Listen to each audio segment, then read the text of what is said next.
একটি পুকুরের ধারে একটি সাদা হাঁস তার বাসার ডিমের ওপর বসে আছে। একটি কুমির জলের নিচ থেকে এসে ডিমের দিকে তাকিয়ে আছে। কুমিরটি ডিমগুলো ভেঙে দেয়। হাঁসটি মনের দুঃখে একটি গাছের নিচে বসে কাঁদছে এবং তার ডিমগুলোর কথা ভাবছে। একটি সাদা খরগোশ পুকুর পাড়ে এসে ডিম খুঁজতে থাকে। সে একটি ডিম দেখতে পেয়ে সেটা কুড়িয়ে নেয় এবং একটি গাছের কোটরে নিয়ে যায়। খরগোশটি ডিমটিকে তার বুকে আগলে রাখে এবং সেই ডিম থেকে একটি ছোট্ট হাঁসের ছানা বেরিয়ে আসে। খরগোশটি ছানাটিকে দেখে অবাক হয়। খরগোশটি মাটি খুঁড়ে একটি কেঁচো বের করে এবং হাঁসের ছানাটি সেই কেঁচোটি খেতে শুরু করে। ছোট্ট হাঁসের ছানাটি এবং খরগোশটি একসাথে শুয়ে আছে, পেছনে আগুন জ্বলছে। খরগোশটি এবং হাঁসের ছানাটি পুকুর পাড়ে হাঁটছে। কুমিরটি খরগোশটির দিকে এগিয়ে আসে এবং সেটিকে ধরতে যায়। খরগোশটি কুমিরের হাত থেকে বাঁচার জন্য একটি পাথর তুলে নেয়। খরগোশটি কুমিরের মুখে পাথরটি ছুঁড়ে মারে এবং কুমিরটি ব্যথায় কাতরাতে থাকে। খরগোশটি জলে লাফিয়ে পড়ে।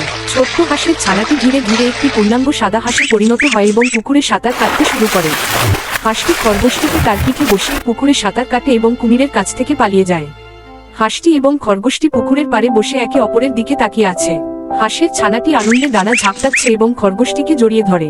হাঁসের ছানাটি খরগোশের পিঠে বসে আছে এবং তারা একটি সুন্দর জায়গায় ফুল এবং মাশরুমের পাশে দাঁড়িয়ে আছে।